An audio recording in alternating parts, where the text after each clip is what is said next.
제가 다시 한번 봉독해서 오늘 우리에게 주신 하나님 말씀 누가복음 6장 12절에서 16절 말씀 제가 다시 한번 봉독합니다. 이때 예수님께서 기도하시러 산으로 가사 밤이 맙도록 하나님께 기도하시고 밝음에 그 제자들을 부르사 그 중에서 12를 택하여 사도라 칭하셨으니 곧 베드로라고도 이름 주신 시몬과 및 그 형제 안드레와 및 야고보와 요한과 빌립과 바돌로메와 마테와 도마와 및 알페의 아들 야고보와 및 셀롯이라는 시몬과 및 야고보의 아들 유다와 및 예수님을 파는 자들 가롯 유다라. 아멘. 할렐루야. 우리 옆에 분들 보시고 마라나타 인사하겠습니다. 마라나타. 할렐루야.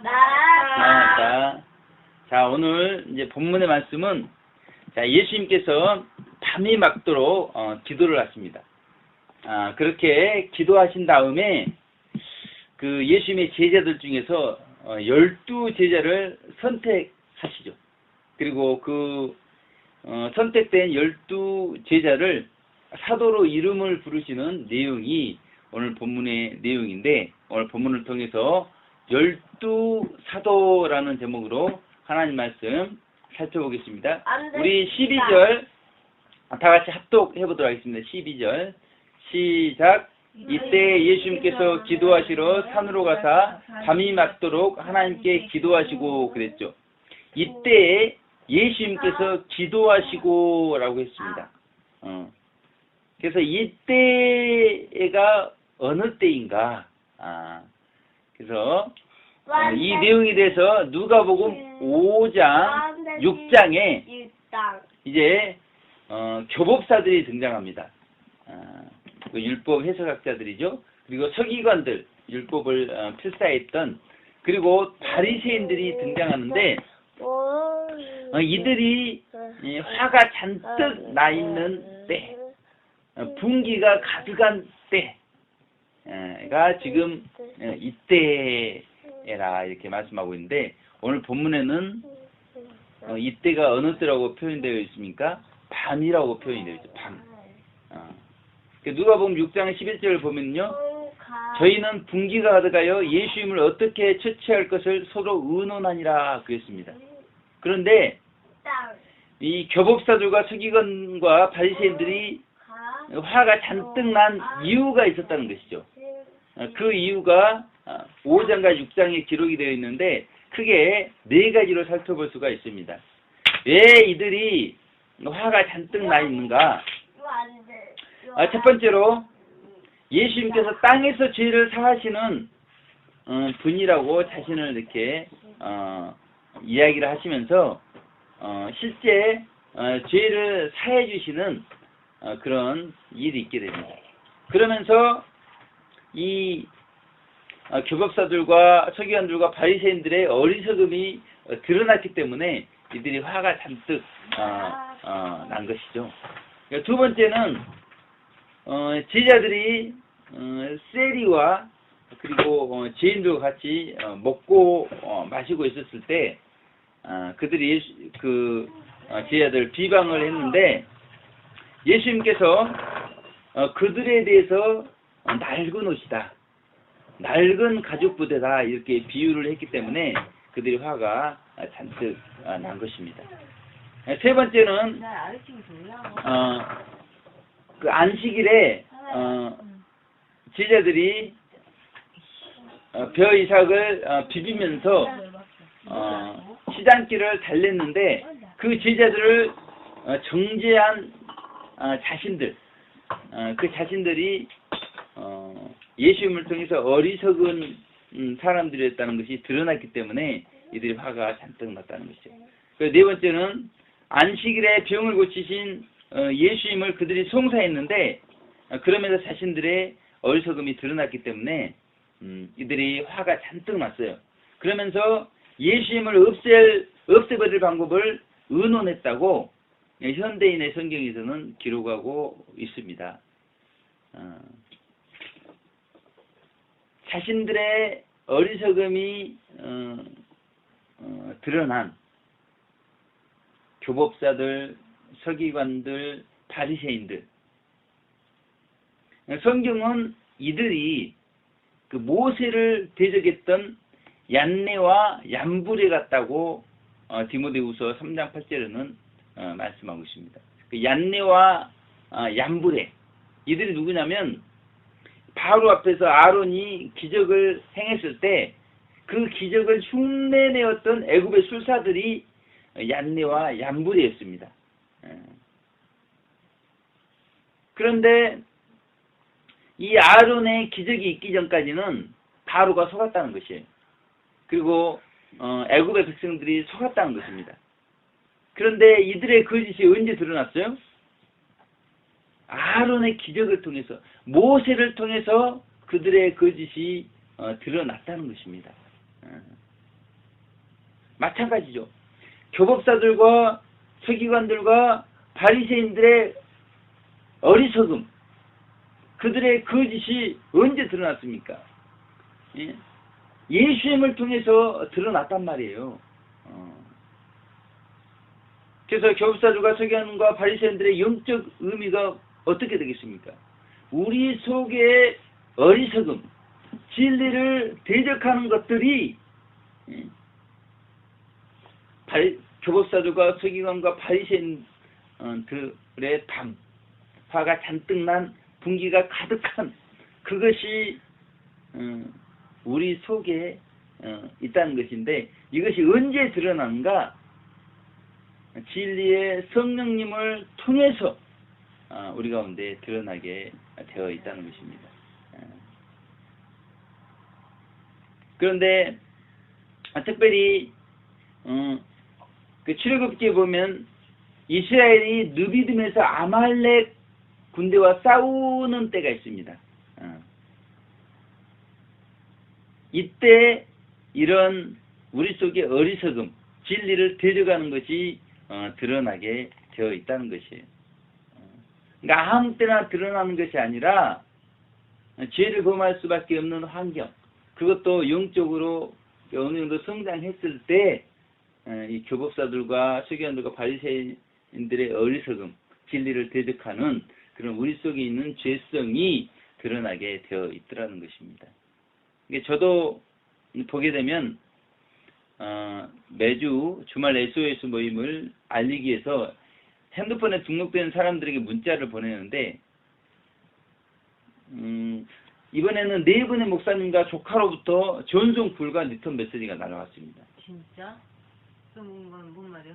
그러니까 이게 그 전부터 그 전송 불가 메시지가 한두 번씩 왔었는데 이것이 여러 번 이제 반복되었기 때문에 왜 이렇게 반복이 될까? 그래서 이제 처음에는 의심을 안 했는데 이분들이 혹시 스팸 등록한 것 아닌가 그런 의심이 이렇게 되었고, 이 상대방에 대해서 이제 의구심이 생긴 겁니다. 저분이 저렇게 하실 분이 아닌데 그러면서 이제 문제는 제가 그런 상황이 되었을 때, 야, 상대방이 귀찮았었겠구나. 얼마나 귀찮았으면 저렇게 스팸에 등록을 해가지고 하지마, 하지마, 절대. 그 전송 불가되도록 했을까. 이렇게 생각을 해야 되는데 이렇게 생각하기보다도 더 이상 문자를 안 보내도 됩니다. 이런 문자라도 남겨두면 제가 이제 보내지 않을 텐데 이런 생각을 했다는 것이죠. 왜냐하면 전에도 두 분이 그런 문자를 저에게 보내왔기 때문에 제가 그 다음부터는 보내지 않았거든요. 근데 사실은 이분들은 그 문자 보내는 것조차도 이제 싫어가지고 지혜로운 거절을 한 것이죠. 근데 저는 어리석은 의심을 하고 있었던 것을 보게 됩니다. 그런데 이런 지금 상황, 이런 조건이 되지 않았다면 제 안에 있는 어리석음, 상대방이 귀찮았겠구나 이렇게 생각이 되는데 그렇게 하지 못했던 그런 내면의 죄성들이 드러나지 않았을 텐데 이렇게 상황이 되다 보니까 특별히 제가 존경하고 제가 아끼는 그런 목사님들로부터 또 그런 리턴 문자가 왔을 때 제 안에 진리가 아닌 것들이 드러나게 되더라는 것입니다. 12사도도 마찬가지죠. 12사도가 죄인 되었을 때, 배고팠을 때, 병들었을 때 그들 속에 있는 밤, 어둠이 드러나게 되더라는 것입니다. 우리 속은 오물이 가라앉은 여물통과 같다는 것이죠. 휘저어야, 그리고 그것도 어느 정도 휘젓는가에 따라서 올라오는 게 틀려지더라는 것입니다. 한번 휘저었다 해서 밑에 바닥에 있는 것들이 올라오지 않는다는 것. 영적으로 성장한 만큼 우리가 휘젓게 되어지는 것입니다.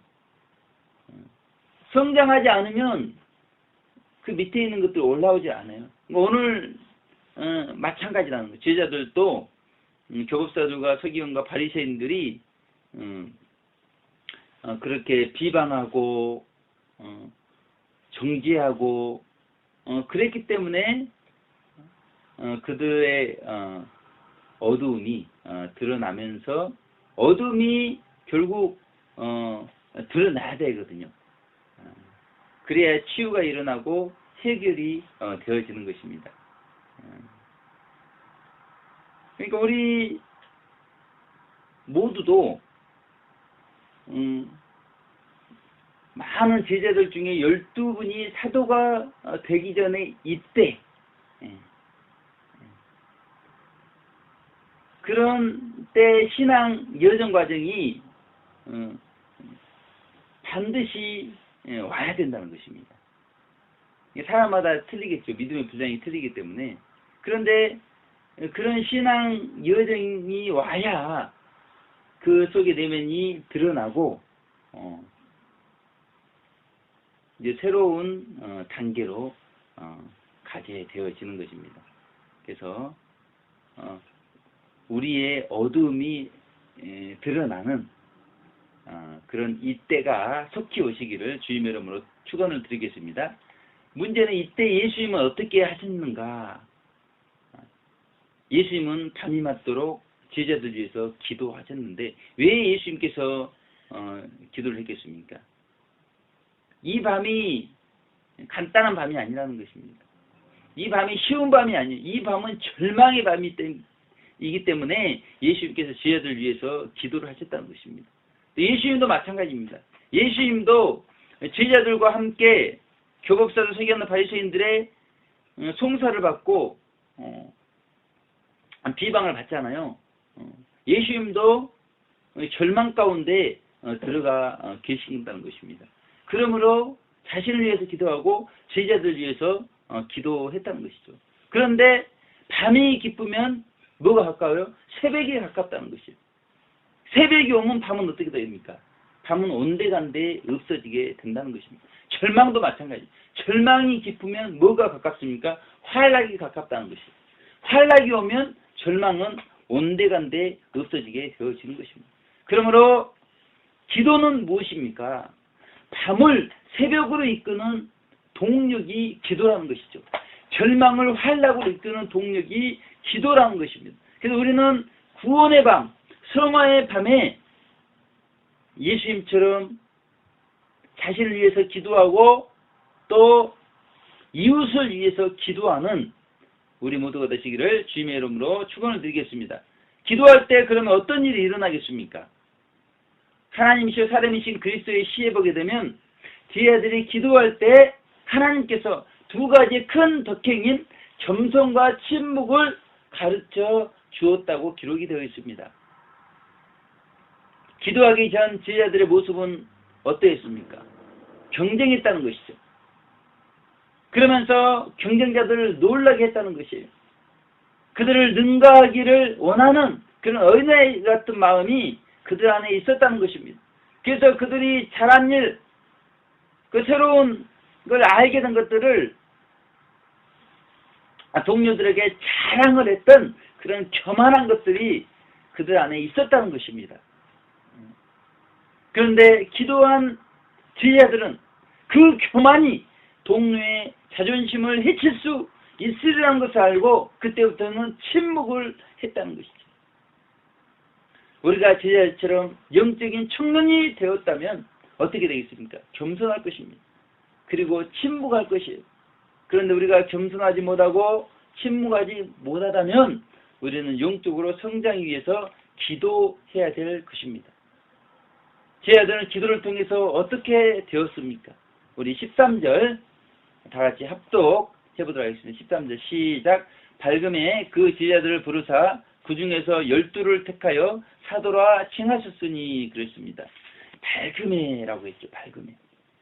이제 기도를 통해서 그 밤과 같았던 어두웠던 제자들의 어석음이 진리를 대적했던 것들이 다 드러났습니다. 이제 제자들의 내면은 밝아졌습니다. 그리고 그 제자들의 내면 속에 있었던 아말렉이라는 마귀와 세상과 역경, 이것을 싸워 이겼습니다. 그래서 밝음에 라고 표현을 하고 있는 것이죠. 제자들의 내면뿐만 아니라 인류 역사에도 이런 밝은 빛이 임했다는 것입니다. 드디어 선지자 시대, 제자 시대를 지나서 사도 시대에 빛이 임하게 되었다는 것이죠. 그래서 오늘 본문에 보게 되면 12를 택하여 사도라 칭하셨으니 라고 말씀하고 있습니다. 12사도. 이들은 누구인가? 그것이 14절에서 16절에 기록이 되어 있죠. 12사도의 이름이 어떻게 됩니까? 베드로, 안드레, 세베대의 아들 야고보, 요한, 빌립, 바돌레메, 마테, 도마, 알페오의 아들 야고보, 시몬, 다데오, 가롯, 유다. 겸손하지 못했던 그들이 기도했을 때 겸손해졌고 그들의 동료들에게 침묵을 했다는 것입니다. 그러나 그들이 세상에 대해서는 외쳤다는 것이에요. 왜 12사도에게 성령님의 열매를 풍성히 맺을 수 있는 빛이 임했습니까? 그것은 이 세상이 성령의 열매가 필요하기 때문에 그렇다는 것입니다. 이 세상은 빛이 필요하기 때문에 제자들 내면에 밤, 어둠을 비추는 빛이 임해서 그들이 성령의 열매를 맺는 그런 사람이 되었다는 것이죠. 그래서 예수님께서 12제자를 선택하실 때 부자만, 유식한 사람만, 갈릴리 사람만 부른 것이 아니라는 것입니다. 어떤 관점에서 12사도를 부르셨는가? 이것이 매우 중요한데 영적인 관점에서 12사도를 부르셨다는 거예요. 성령의 열매를 기준으로 영원한 천국이 나누어지기 때문이라는 것이죠. 마태복음 19장 28절에 보게 되면 제가 봉독해 드립니다. 예수님께서 가라사대 내가 진실로 너희에게 이르노니 세상이 새롭게 되어 인자가 자기 영광의 보좌에 앉을 때 나를 쫓는 너희도 12보좌에 앉아 이스라엘 12지파를 심판하리라고 이렇게 말씀했습니다. 심판한다는 것은 나누어진다는 것이에요. 천국이 12지파로 나누어진다는 것입니다. 근데 여기 이스라엘 12지파는 영적인 이스라엘 12지파예요. 성령의 열매에 따라 나누어지는 지파. 그러니까 성령의 열매가 12가지 열매가 있는 거지. 충성, 사랑. 이거에 따라서 천국이 나누어지게 되어 있다는 것입니다. 그래서 요한계시록 21장 9절에서 22장 5절에 보게 되면 새 예루살렘 성에 대해서 설명을 하고 있는데 요한계시록 21장 12절 말씀을 보게 되면 제가 봉독해 드립니다. 크고 높은 성곽이 있고 12문이 있는데 문에 12천사의 이름이 있고 그 문들 위에 이름을 썼으니 이스라엘 자손 12지파의 이름들이라 이렇게 말씀했습니다. 성이 있으니까 성곽이 있겠죠. 성곽이 있으면 그 성으로 들어가는 문이 있을 거 아닙니까? 그런데 그 문이 12문이에요. 세문, 동서남북 해가지고. 근데 그 문들 위에 이름을 쓴 것이 있는데, 이스라엘 자손 12지파의 이름들이라 그랬습니다. 그러면 베드로 지파의 이름은 무엇일까요? 세수. 베드로가 어떤 성령님의 열매를 많이 맺었죠? 신모. 성령님의 열매. 충성이라는 성령님의 열매를 많이 맺었죠. 요한은 그러면 사랑. 사랑. 이런 식으로 성령의 열매의 이름이 기록이 된다는 것입니다. 뿐만 아니라 요한계시록 21장 14절을 보게 되면 제가 봉독해 드립니다. 성의 성곽은 12기초석이 있고 그 위에 12 어린 양의 12사도의 12이름이 있더라 그랬습니다. 그러니까 12문의 문들 위에는 그런 성령님의 열매가 기록이 되는 것이고, 이 성곽에 12기초석이 있는데 거기에는 12사도의 12이름이 기록이 되어 있는데, 가룟 유다는 12사도에서 제외가 됐기 때문에 가룟 유다 대신에 마띠아의 이름이 기록이 되어 있겠죠.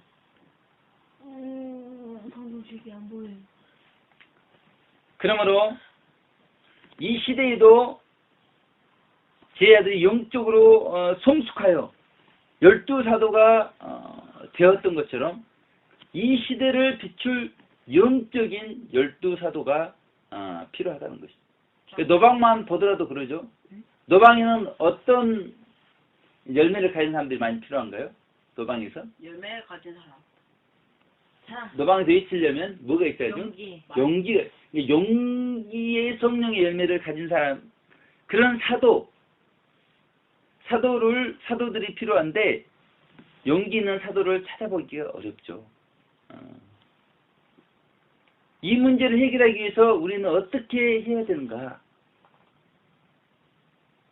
노방에 용기 있는 사도들이 많아서 교회를 깨우고 성도들을 깨우고 불신자들을 구원으로 인도해야 되는데 찾아보기 어렵다는 것입니다. 그래서 역대하 29장 34절에 보게 되면 이제 히스기야 왕이 29장에 성전을 성결케 하는 일을 할 때에 제가 봉독해 드립니다. 그런데 제사장이 부족하여 그 모든 번제 짐승의 가죽을 능히 벗기지 못하는 거로 그 형제 레위 사람이 그 일을 마치기까지 돕고 다른 제사장의 성결케 하기까지 기다렸으니 이는 레위 사람의 성결케 함이 제사장들보다 성심이 있었음이라 이렇게 말씀하고 있습니다. 그러니까 이제 성결케 했기 때문에 이제 감사를 드리는 거예요. 근데 번제물이 너무 많아가지고 이 제사장들이 부족한 것입니다. 그때 레위 사람들이 도왔다는 것이죠. 그러니까 예수님과 함께 산에서 기도하던 12사도, 이들이 세상에 내려오지 않았다면 이들은 더 빨리 성화가 됐을 것이에요. 그런데 예수님께서는 하나님이시여 사람이신 그리스도시에서 이 제자들에게 세상이 우리를 기다리고 있다, 이렇게 두 번이나 말씀을 해주시죠. 그러니까 이 시대는 제사장이 부족하다는 것입니다. 그래서 그들의 사명을 돕고 이 죄악 세상을 성결케 할 이 시대에 성심 있는 네 사람, 이 시대의 12사도,